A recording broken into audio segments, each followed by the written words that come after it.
Hello everyone, welcome to the SMITE Khepri Joust support guide. We'll make an exception just because they requested it, but I have to use the skin booster because I haven't finished the battle pass yet. Anyways, so this is the first episode of the Joust Khepri support guide. Now, Khepri plays quite a bit differently. Well, he doesn't play differently, but he functions differently in Joust. You see, Khepri is a lot safer to play in Joust, and Khepri is less risky. You see, the problem with Khepri right now, and the reason why Khepri is generally considered is broadly considered mid-tier. Whether or not you consider him higher or lower than mid-tier is completely up to your personal discretion, but he's overall considered mid-tier because he has a lot of utility, he's pretty functional. But the problem here is that Khepri, with Abduct, is very high risk, high reward. When you abduct someone, you are taking something of a risk, especially in the late game if you're grabbing somebody with heavy auto attacks or a really good amount of, well, mostly it's the auto attacks. You also can't dodge anything that's coming your way, so the enemy team is pretty free to punish you just as much as your team is free to punish the person you've grabbed. The only difference being that you have some mild movement control with this, and you're pulling them towards your team, so you have a bit of an advantage in that regard as well. They have to chase you, your team doesn't have to chase them. So, in 5-on-5 games, Khepri's pretty risky to play. You have to pick your battles pretty carefully. Sometimes I don't necessarily pick my battles as carefully as I should because I'm fairly aggressive as a player. But overall, you as a player should be picking your battles a little carefully with Khepri. In Joust, this is less of a concern. Because there's only 3 enemies that you have to worry about, it's actually a lot easier to pick somebody and not die. On the other hand, though, it's also less likely that the enemy target in question will die as well, unless you happen to have exactly the right person. Now, in this particular case, first off, we're going to get tainted. Just a brief moment to interrupt myself. They have 2 forms of healing, and there's a good chance that the Morrigan will pick up will become the Anubis as well, so we're going to go pretty heavily into anti-heal right away. We're just going to go full on. We're going to, no, Kristonk is a little extreme right now. We're going to use Magic Shell. Anyways, I didn't buy any items. Now they are a decent, I just put on caps lock, pretty decent amount of physical and magical, so I'm going to go into Gauntlet of Thebes. Whether or not I go full aura, this is one of the 2 matches that you would be looking to potentially going into full aura. Normally you don't go full aura on Khepri, simply by merit of the fact that this is a musical nightmare.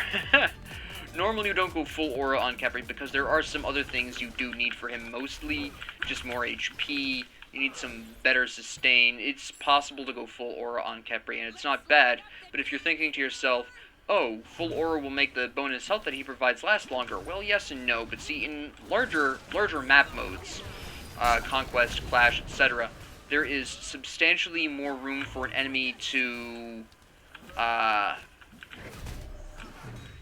draw out your ally that you've just shielded or something like that. Your allies aren't necessarily going to stick as close to you, but in Joust and Arena, this is less true. Your allies will stick much closer to you in these 2 modes than in a lot of other modes. There we go. So, full aura works much better in these modes besides, and with the emphasis on another interesting point, which is that the ult of Khepri is substantially more valuable in Joust. With 3-on-3, saving 1 life has much more impact than it would in a 5-on-5. So your ultimate becomes substantially more powerful in this mode, and MP5 becomes a lot more valuable, making Heartward Amulet a lot more valuable. Also with this combination, by the way, there is a pretty decent chance that Stone of Gaia would be a really great pickup, but I want Gauntlet of Thebes first to provide some protections to my allies. Now, exactly how I want to work this, besides that, I'm not 100% sure. Based on their comp, I'll probably want Divine Ruin at some point, obviously. Like I said, Anubis is very likely to be the one targeted by the Morrigan for her ult, so probably some extra lifesteal there. And of course, Sobek and Chaac both have their own form of self-heal. So it is something that I'm going to want to be keeping an eye on. Could I go full aura build here? I'm not sure I would necessarily... Well... Yeah, probably full ore build would actually be what I would want here, because that way I could help defend against whatever the Morrigan is doing. The fact that they took that is very unfortunate. But Cu Chulainn transformed. That was he whiffed the key. Oh, I can congratulate my boy there. Okay, Anubis is in some trouble. That was very close. Anyways, yes, so your ult becomes substantially more important. Given that the Morrigan exists and I don't know who she'll transform into, I am going to make the safe option here. Go into full auras. I'm going to build Gauntlet of Thieves. I'm going to build Heart Ward next because they have 2 magics, and that gives me the NP5 I'm going to need to keep my ults ready. Sovereignty, of course, for the physical protections for Chaac and the towers and such. And then I'll probably build, let me see, I'll need to get anti-heal at some point as well, so I'll have to interrupt the full auras, but I do want to go full aura here. I don't necessarily want to go attack speed. Nobody's doing enough attack speed damage, or basic attack damage to matter for that. I won't need Witchblade or anything here. Something else you should also keep an eye on, this didn't really happen too much in this match, although you could see the conversation of my allies looking to try to take advantage of the choice of Khepri. It is more common to see much more coordinated teams. Now, Clash obviously was kind of a free-for-all in terms of team composition, and Conquest has a bit stricter rules to make sure that everything works as smoothly as it's supposed to. So those are... Clash's rules, of course, are their own little thing. I want to make sure that...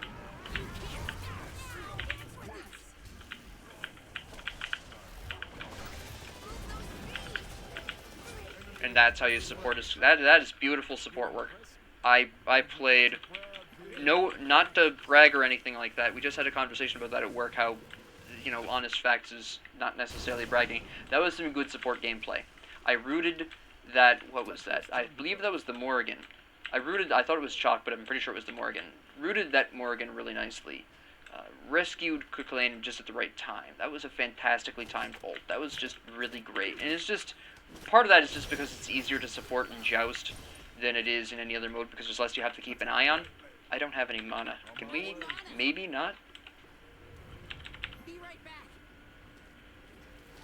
So, it is just easier to play support in Joust. If you're new to support, or you're just new to Khepri specifically, even if you're a long time support and you're new to Khepri, play a couple of rounds of Joust. It's easier to support in Joust, so if you're new to the role, it's a great place to start. And if you're new to Khepri, it's much less risky to... Oh, I guess I'm taking damage. Sure. Now notice I canceled my pull a little bit there, because I didn't want to pull Sobek out of the grasp of the dead there. I don't think they're going to push this. You just want to...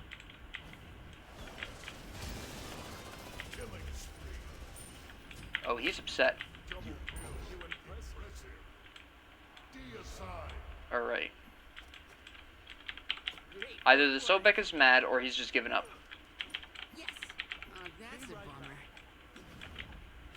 I'm going to stick around, because I have pretty good HP 5, but I'm going to take this pretty cautiously. Very cautiously indeed. It's Chaac, okay. It's going to come from me. That's fine. Dodge that. That's a large quantity of mana there. Good. Make sure Anubis gets out. Good. Alright. Yep, I'm aware of this very inaccurate Morrigan.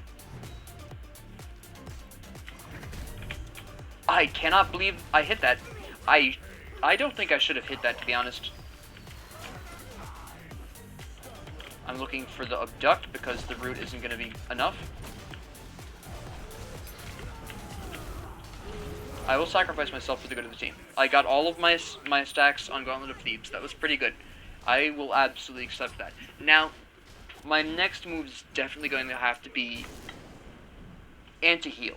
Now, whether or not I go into Pestilence or into Contagion, I'm not really sure. I am leaning more towards Contagion. So what my actual next move will be is I'm going to go into Heart Ward actually thinking about it. This will give me a couple of things. The MP5 I desperately need to make sure that I have the mana to ult when I need to. Which again makes a bigger impact in this mode than it does in Conquest or in Clash, where even if you res someone, because there's roughly 5 enemies on the enemy team usually in the fight, that you have a pretty good chance of having the person you just res get killed instantly afterwards anyways. You've seen it plenty of times in this series so far. It just happens, and it's just much tougher to prevent that in a 5-on-5 than it is in a 3-on-3. So we do want to make sure we have the mana more than usual for this mode here. I'm just going to go ahead and get you out of here so that Cu Chulainn is free to do whatever he wants to do. That was a good ult. That was a good counter ult. Okay. Get the slaps in there, get the slaps in there, there we go. Okay, that's a good counter ult. Good job. The enemy team isn't bad. The Chaac is a little aggressive and has not figured out how to not die to Anubis. So the Chaac definitely has some issues. But the Sobek's gameplay, I mean, even then, the Chaac still doesn't make entirely bad decisions. That counter ult against the Anubis rap was a great move. We don't need to be here, guy. Nope. I don't have the mana for this. This is, again, the same problem here that I've been facing. I'm going to try to get behind the minion wave, so Sobek can't pluck you if you've got minions. Between the two of you... Ooh. Oh. That was a good play by the Sobek, I'm going to be honest. That was pretty good. Does he have blink? Yeah, he does. Okay, that's how he did it. Nice job. Honestly. That was good. I can't stop them from taking that. That's okay, though. Do I have enough for Heart Ward? No, not yet. I need that Heart Ward. I have the I don't know why I'm afraid of you. I don't have the mana to do anything to you, but I also don't have low enough HP to be afraid of you either. And the Morrigan isn't hitting hard enough at this point. She doesn't have enough power or penetration to be a significant threat to me at this juncture, so that doesn't matter. That is entirely worthless. I don't need to be afraid right now. I do need to help with this, though, so I can get the funding I need. Not quite enough funding.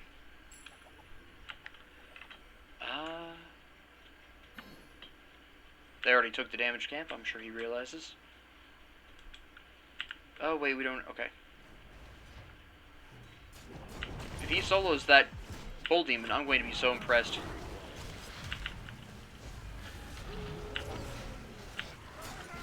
He did. He did it. I am impressed. Very nice. She became the Anubis. Here we go. I've been expecting that for a hot minute now. I'm going to go back. Yeah, don't go in yet, Anubis. Hold on. Alright, now I have Heart Ward, and I'm going to build Contagion. That's my next move. Then after that, depending on what my protections are sitting at that time, probably my physical protections will be high enough that I go into probably Genji's guard for the cooldown, more MP5. Let's see if I can't grab someone here. I'm thinking I'm actually going to cut off Chaac. Okay, he did not take the path I thought he was going to take. That's fair enough. That is understandable. Have a nice day. Effort. Oh, that's right. Bull Demon brings us down. I totally forgot about that. I'm so used to just having the Phoenixes always be up. Alright. Decent play. Decent play. Yeah, I don't care. Let's see... Not an ideal position to be in right now. Nope. Gonna go ahead and shell both members here. Okay, got both of them. That's pretty spicy. Nice. Ugh. Hit him, hit him, hit him. Okay, not bad, not bad. Can't take Titan yet, though, because we don't have the Phoenix down. Take this quick. Come on. There we go. Yeah, we're gonna get this. Okay, good. Who has the pen? Straight Anubis. He's just building that penetration. Not a whole lot, but he's got enough where it matters, I guess. Apparently.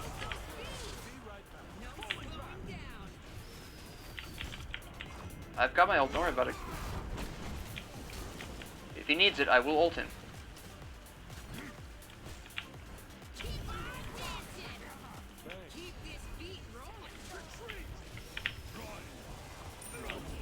Okay, good. Excellent, that was a double kill. Good, good, good. Oh, that was a rage quit. Absolutely 100% a rage quit. Hold on, I'll just hold Titan here. I mean, it's over now that Chaac rage... not Chaac, Morrigan rage quit.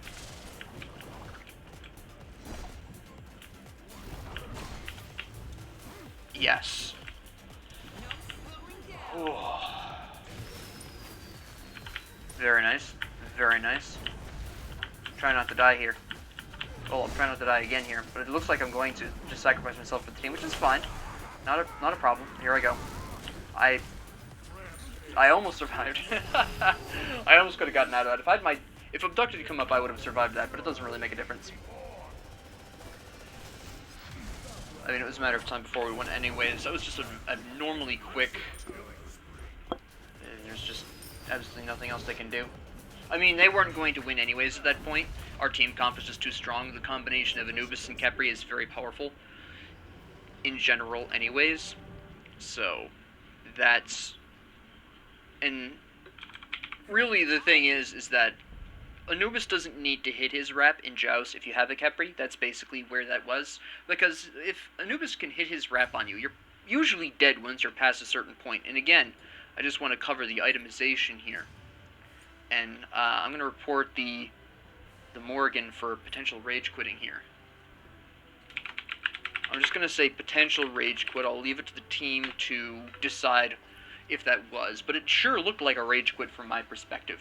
And I've got a recording of it, so, you know. But anyways, my basic logic was, alright, I'm going to go through all of these auras, and then I'm going to go into anti-heal, which was going to be Contagion, and then I was going to go into Sovereignty, and then probably Genji's Guard for the MP5, the cooldown, because again, Khepri's ult is more impactful in Joust with the lower number of people in the field, really. Cu Chulainn, you know, you've got that bluestone, which is great, right into the shoes. Ancile, or Ancile, or however you want to pronounce it. And Ancile was the correct choice specifically here, because Cu Chulainn was maintaining the power. Now, Cu Chulainn, however you pronounce that, I apologize if I'm getting that wrong, but Cu Chulainn realized, obviously, that as Khepri I was going to be building full tank, obviously. So Cu Chulainn didn't need to build full tank, he could afford to build hybrid. And so Ancile is the best option here, a little bit of magic protections. And at this point, obviously, they weren't building a whole lot of penetration. The Morrigan had no pen, could have been going into 10% with Kronos' pendant, but then that wasn't going to be affecting the Cu Chulainn that much anyways, because at that particular point, Cu Chulainn only had 72 magic protections, so it was only going to be 7. That was only going to be 7 penetration conversion, bring him down to 65. It wasn't going to be that big of a deal. So the low amount of magic protections in the early game was just fine. Some cooldown, because obviously Cu Chulainn has great ability damage, pretty heavily ability-focused kit. So the cooldown reduction was going to be really nice, and if Sobek plucked him, or the Morrigan stunned him, the passive from Ancile was going to be able to give him an opportunity to counterattack, because that is a really nice 1-second silence that allows Cu Chulainn to recover from the stun from the Morrigan or from Sobek's pluck, one of the two. So Ancile was the perfect choice here. The Mystical Mail afterwards was probably just to kind of counteract the healing at least a little bit, even though they are healing and it's not anti-healing. The fact that I had Tainted Steel and was reducing their healing, what little healing they were doing was going to be counteracted upon by the Mystical Mail, bringing them back down to where they would have been normally. So this makes some sense as well. Furthermore, it allows Cu Chulainn to basically keep track of the Morrigan, because the Morrigan, when she turns invisible and she throws out the decoy and she turns invisible, she's not teleporting or anything, she's just walking. So with Mystical Mail, if he's in melee range of the Morrigan already, then even if she tries to escape using her invisibility, the Mystical Mail triggers that very next second, and she's exposed again. So that basically entirely canceled the Morrigan's escape. So this made a lot of sense in context. I would have loved to have seen what else Cu Chulainn was going to build here, but that makes a lot of sense. Now, the Anubis went for the old-time classic, probably went Tier 2 Bancrofts, finished Bancrofts, went into the Lifesteal Shoes, then right into Typhon's Fang. Now, this is a little bit early to build Typhon's Fang, but considering how quick Joust games usually run, this was, I believe, 13 minutes. How long was this again? Can we get a time on this? How long did this take? Joust, 13 minutes, yeah. So, you know, that, considering the shorter runtime of most Joust games, you want to build, just like with Clash, you want to build your penetration a little earlier. Now, the Anubis recognized that when it comes to tower taking, he was going to be our primary source of eliminating the tower and the Phoenix.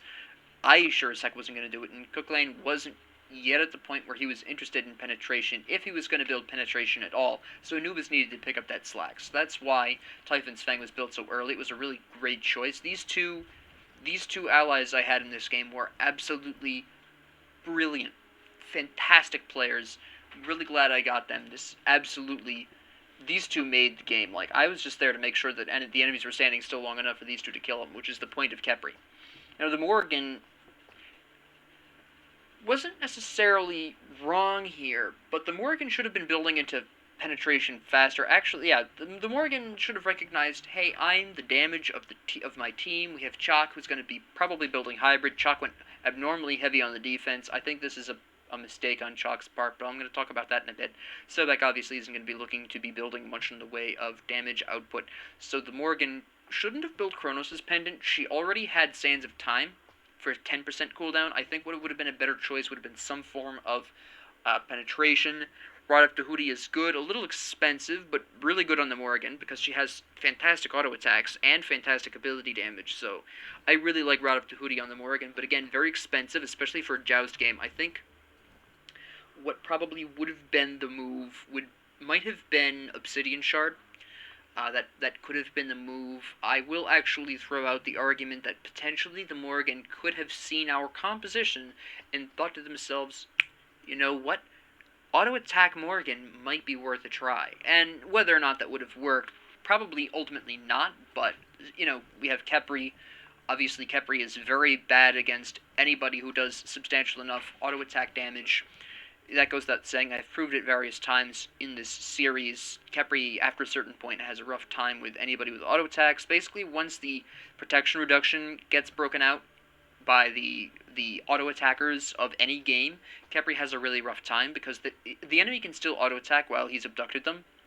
So they're pretty much free to kill Khepri if you abduct any hunter with Executioner, any auto attack mage with demonic grip. It's just, you're basically doomed. And even some mages that use penetration. But the Morrigan could have at least tried auto attacks or tried more auto attacking type things. Kronos Pendant wasn't going to offer the kind of penetration. And I say penetration here, the Morrigan needed some form of penetration fast because Cu Chulainn and myself were both heavier on the tank. Anubis gets passive increases in his magic protection when he hits you with abilities, so his magic protections were up. We had a team comp that you can look at and say, they are going to be tanky as all get out. I need penetration and fast, and Kronos Pendant was not the move as a result. Not a bad item on the Morrigan. Don't get me wrong, I'm not saying that Kronos' Pendant is bad on the Morrigan. Not what I'm saying. I'm saying that the Morrigan really needed penetration right away. Right away. You know, the Sands of Time, totally fine. A little bit of cooldown reduction there. This should have been penetration. Shoes are fine. This was probably going to be Rod of Tahuti, in all honesty. Should have been first item, or some other form of consistent penetration. Charon's Coin would have been okay. Obsidian Shard would have been really awesome. Those would be the places that I would go to. Based on their composition, I probably, retrospectively, probably based on the composition, ability damage would have been a little bit better, so maybe even Obsidian Shard would have been good. Now, the Chaac's problem is actually somewhat the reverse of Cu Chulainn, who recognized that I was going to be building full tank and could afford to go hybrid. Chaac was going almost full tank. I mean, Ninja Tabi and Bluestone Pendant notwithstanding. Contagion, I don't know. This is something else that bothers me a little bit. Why Contagion? I can understand Gauntlet of Thebes. I built it myself. They looked at our team comp. 2 magics, 1 physical. Physical from the minions in tower. Physical from the Titan. Magic from the Phoenix. Gauntlet of Thebes makes sense. I understand this. I built the same stinking thing. This is fine. we all know why this was built. Ninja Tabi, really good item on Chaac. Makes a lot of sense. Some people prefer Warrior Tabi, but Ninja Tabi is the move if you're trying to use your passive more effectively. Now, the problem here with Joust is that Chaac's passive means much less, because sustain isn't quite as important overall. Yes, I was trying to build MP5, but that's just because I wanted to be able to spam my ult as often as possible. Chaac didn't necessarily need to spam his ult to make a huge impact on the game. I mean, like I said, Abduct is a little bit less potentially impactful in a Joust game, but it's also less likely to get you killed. So Ninja Tabi, not a bad item. I personally, in the same situation, would have built Warrior Tabi, but then we also don't know what he was going to build in the future. Maybe he was going to go down the auto-attack path, who knows. But Contagion is where I stop the question to Chaac's build. This is the one that confuses me. You have an Anubis that is draining your magic protections by, I believe, 30 after 3 hits with any one ability. You know this. You can open up the tab and see that the Cu Chulainn was not building penetration. What would possess you to pick Contagion over Pestilence here? Pestilence was the move here. I totally understand Sobek has Pestilence. The key word, the operating phrase here, though, is that Contagion does not stack with similar auras. Similar auras being Pestilence. That is it, honestly. Another Contagions, obviously. So they had 2 of the same aura, which, again, I totally understand. I am fine with doubling up on auras, just don't triple up on auras. But Pestilence would have been the move here. Chaac just needed that magic protection first. The Anubis was slapping, Cu Chulainn was not building any penetration, you already had Gauntlet of Thebes worked up, you needed the magic protections a little bit more. Now the Sobek, I can understand the benevolence. I would have been curious to see if Sobek would have eventually gone into Animosity. That would have been really interesting to see, but I appreciate the Reinforced Shoes. Pestilence was a good pickup here for the same reason that Chaac should have built it. Sovereignty, this is somewhat of an interesting choice, considering, again, Cu Chulainn was not building any penetration. Now, this could have been built because Cu Chulainn wasn't building any penetration, but remember that Mystical Mail is doing magic damage as well, so this is a bit of a confusing move here. But on the other hand, I can also not really see my way clear to a whole lot of useful physical protection items on their side of the board. The Emperor's Armor would have been good, obviously, because that would have increased your tower's attack speed and decreased ours.